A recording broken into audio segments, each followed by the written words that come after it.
So my name is Katie. I'm from the Alzheimer Society. My role is the Public and Professional Education Coordinator.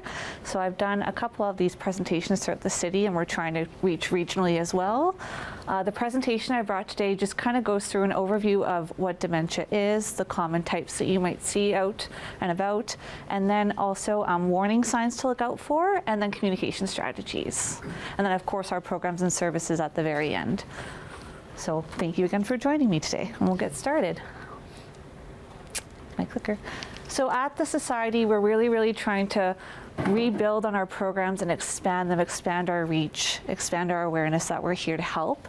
And we're also trying to make sure that we incorporate as many different programs that can be reach as many different populations as possible. So we do have an updated land acknowledgement that we use as a society. So I'll just read this out.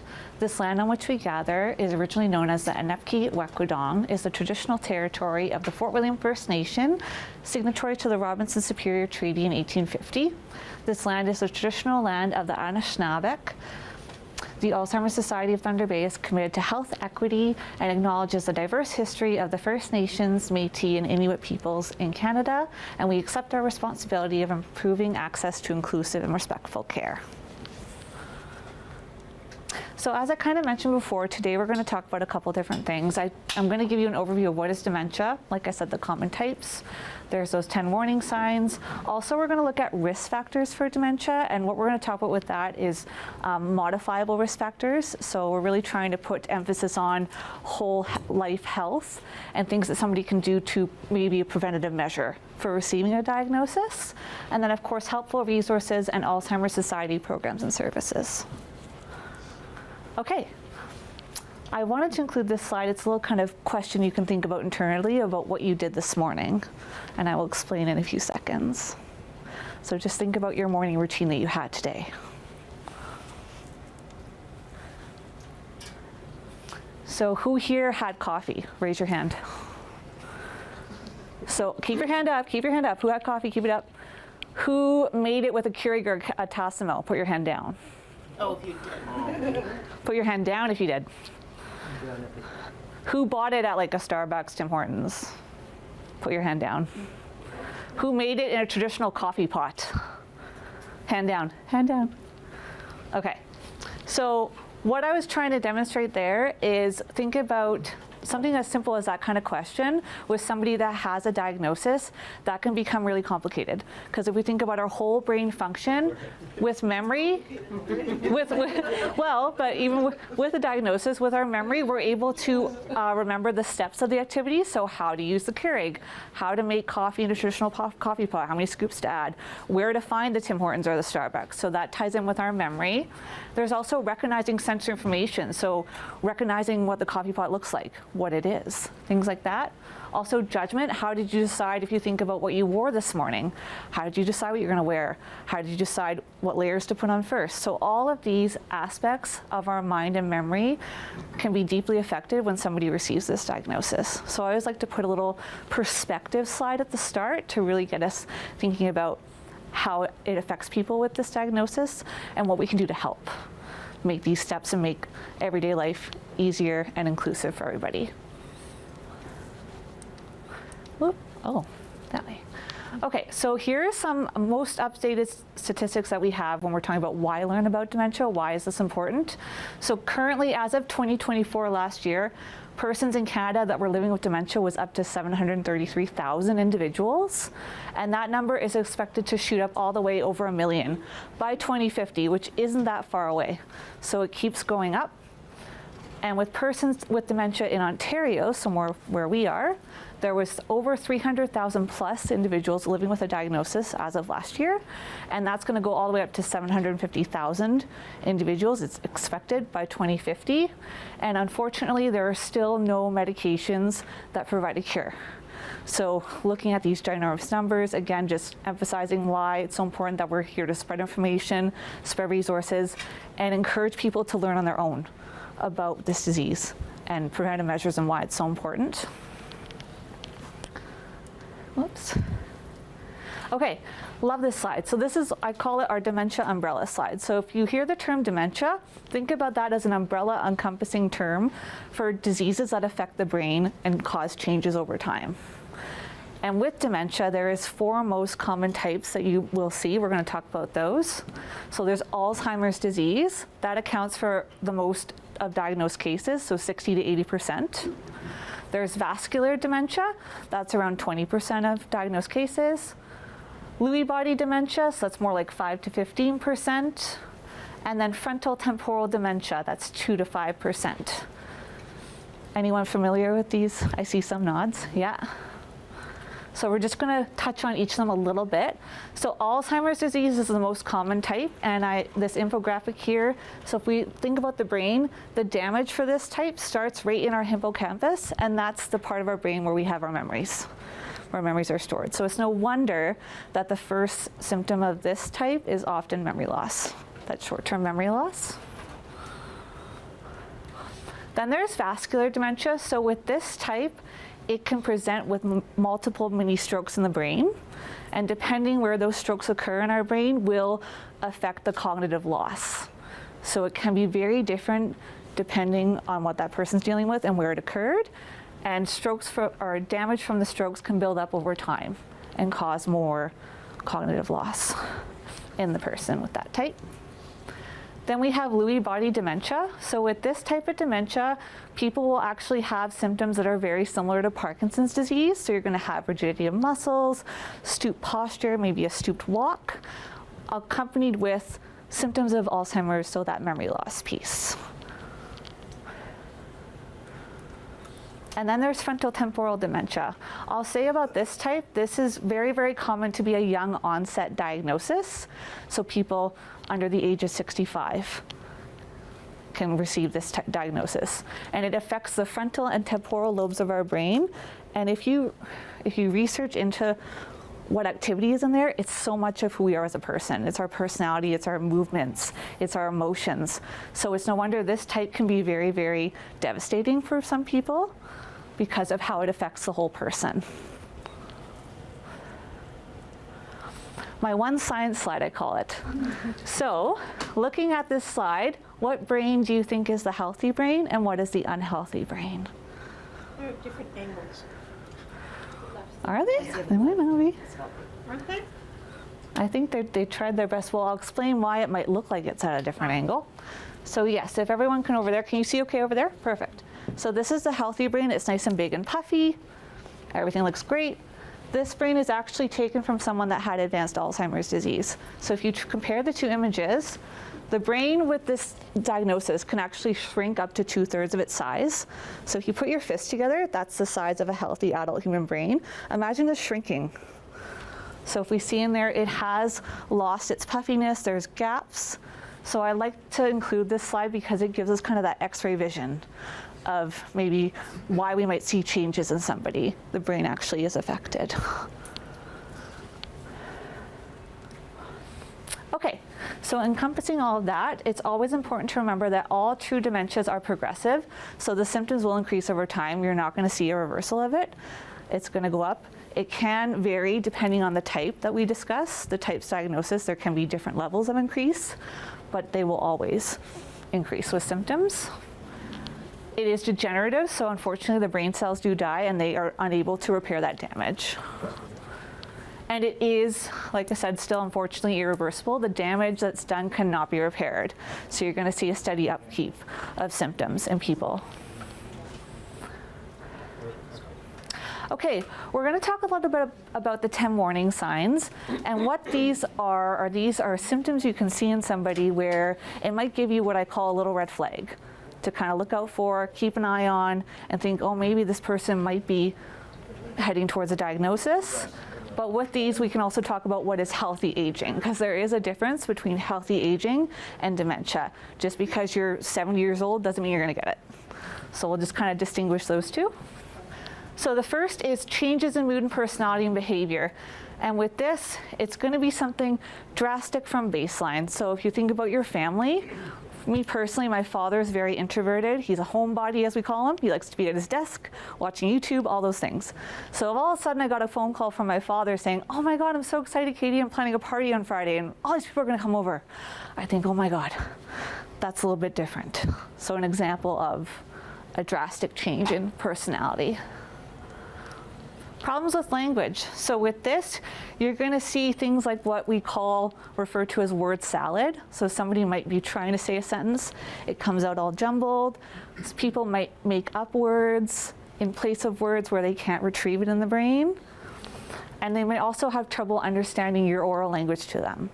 So you're going to see different processing issues with the language. Then there's problems with abstract thinking. So this could be something like people might not understand metaphors, I like to say. So if you say, oh, it's raining cats and dogs outside, they'll think, where are the cats and the dogs? So it's taken almost literally in that sense. You're going to see issues with the processing of that. Difficulty performing familiar tasks. So this can reference back to the activity we did about making coffee. So somebody that's made coffee for 30 years suddenly is like, what's the first step? Or forgetting the ingredient in a recipe they've made for 20 years. Misplacing things. So this could be something like putting your keys in the refrigerator or putting your lunch in the closet. So it has to be drastic like that. I have so many people tell me, oh, I always lose my keys. That doesn't necessarily mean it. It's a repetitive putting keys in the very non-common places. There's also loss of initiative. So with this piece, it's more of just, I want to have a lazy day and not do anything. People living with a diagnosis or heading towards that may have an experience where they need us to assist them in initiating. So say you want to go on a walk with your mom and she's having kind of these symptoms. You may have to say, oh, it's a lovely day. I would love your company. Let's go on a walk. They need that little initiating start button versus we all have those start buttons where we can get up and start our day and go about our day without usually motivation. Then there's disorientation of time and space. So with this, you'll see something like the person will leave the here and the now and often revert to a different time in their life. So suddenly they might think, oh, my kids are little, I have to go get them at school, what's gonna go on? Or they might think there's a store that's open that's been closed for 10 years. So you're gonna see a really strong revert to a different time and place than that is the here and now. Memory problems that disrupt daily life. So this could be something as simple as continuously forgetting that you have a doctor's appointment booked. And then when the doctor's office calls you and says, hey, you missed your appointment, they might not recognize that they even made the appointment. Or why do I need that appointment? So you're gonna see consistent problems with schedules. Challenges in understanding visual and spatial information. This goes back to the coffee example. So could be challenges understanding what a coffee pot is. Or the coffee cup could be right here and they can't see it. So a lot of times with this symptom, it could be as simple as just showing the person or physically demonstrating. This goes here.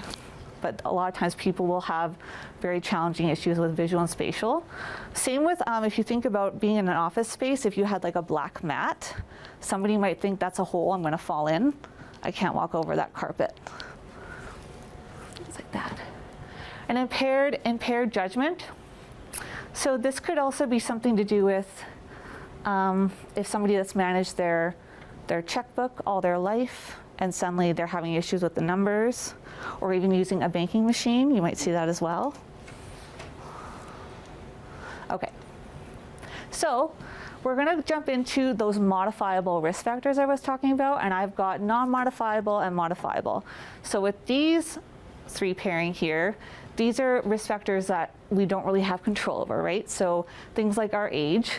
With age, your risk does increase. But again, like I said before, dementia is not a normal part of aging.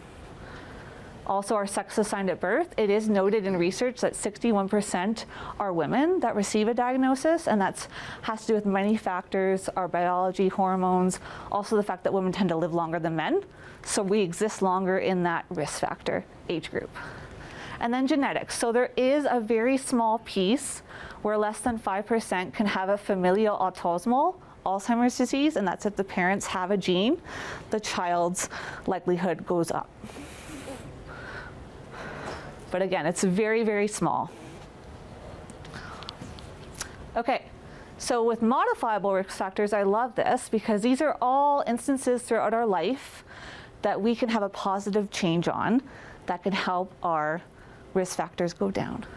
So if you think about when you're younger, they have lack of education. This doesn't have to necessarily mean someone that didn't go to college, didn't finish high school. I call it lifelong learning. So always making sure you're taking up a new skill, a new sport, a new hobby where you are training your brain. It could even be going back to school, teaching your brain a new skill, doing a new career. All these things are so, so important. And then if we go into midlife, so things like hearing is huge, hearing and vision loss, if you are living with that and not addressing it, that increases your risk. So making sure you're wearing glasses if you have to, wearing hearing aids if you have to, all these things. Someone having a traumatic brain injury, so I think about people that play sports, multiple concussions and not getting it addressed, just letting it go, that increases the risk. Hypertension, alcohol misuse, obesity, so everything that we think about mind and body, think of it as all one system. So keeping the body healthy and keeping the mind healthy are one.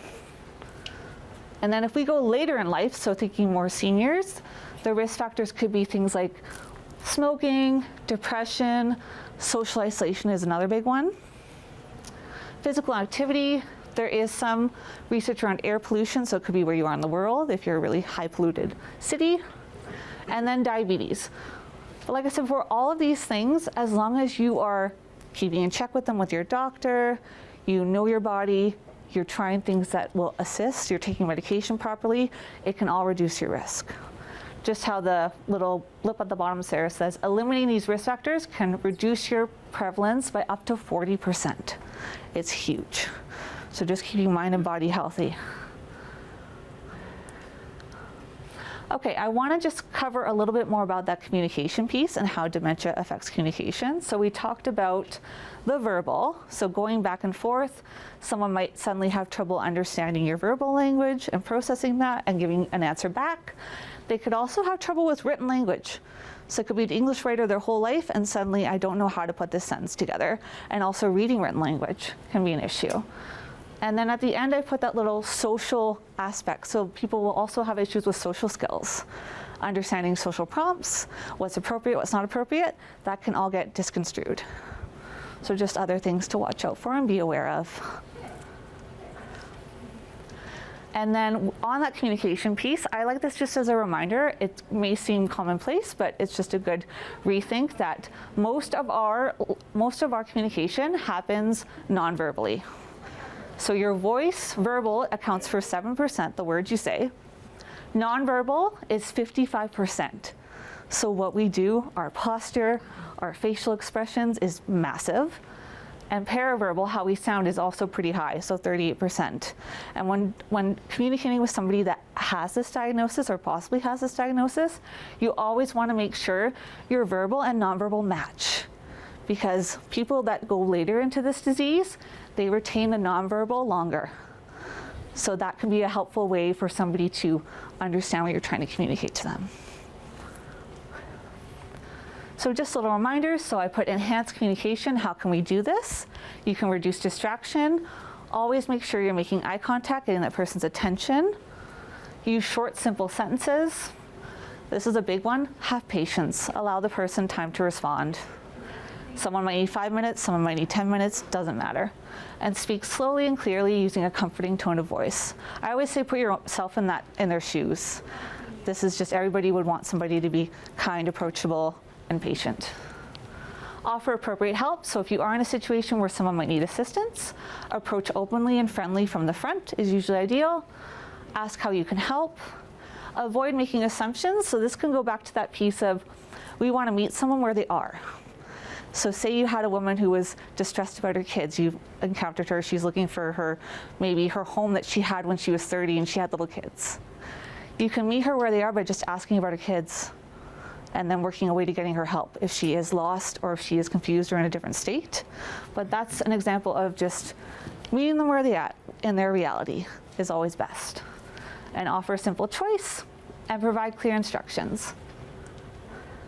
And just like I kind of mentioned before, support the person's reality. So recognize how that person might be perceiving the situation, whether or not we know maybe they don't have to be upset about this or angry or sad. We want to acknowledge that and validate it. Offer reassurance as best you can. Love this phrase. We use this a lot at the society. Connect, don't correct.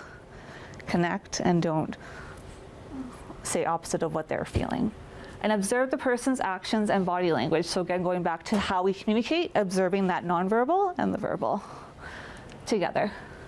Validation. I love this slide. So just like we were talking about, think about yourself when you're, say, having a stressful day at work, or you're tired and you want to just express this to a friend and they say, oh, you're overreacting. Why are you so upset? How do we feel? Probably not great. Probably gets worse. So validation is a huge piece of that puzzle. So entering into their reality, helping them express themselves. And we want to get away from validation does not mean pretending or lying. You're just meeting them where they are. Resources. So we have many, many, many resources at the Alzheimer Society and also online. So if you go Alzheimer Society of Canada, you can also search for our society specifically and get local resources. This one's great. I just wanted to include it in here. It's called the five Tips for Communications, and it comes in like a little card. And it just has little reminders of everything we talked about. So if you have someone in your family that's dealing with this, or a friend or a coworker, it's a lovely resource to share. More helpful resources, there are many. So I wanted to share the ALS Educate website. This is a free website, you just make an account. And even if you're someone that just wants to enhance your knowledge of dementia, there are webinars and free classes that you can take online. We also have Finding Your Way website. This is more for people that want to make a preventative plan if they have somebody that might be at risk of going missing. So somebody with a diagnosis is at risk of going missing at some point during that disease process. And this provides really, really helpful information for packages to give first responders if somebody is missing, descriptors of them, their health issues, where they might be going to. So it's really, really good. And then dementia-friendly communities. So there's resources through the Alzheimer Society of Canada.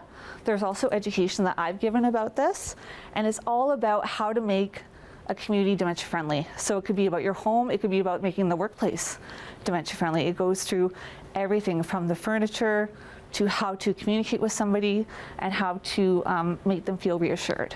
So it's lovely. Okay.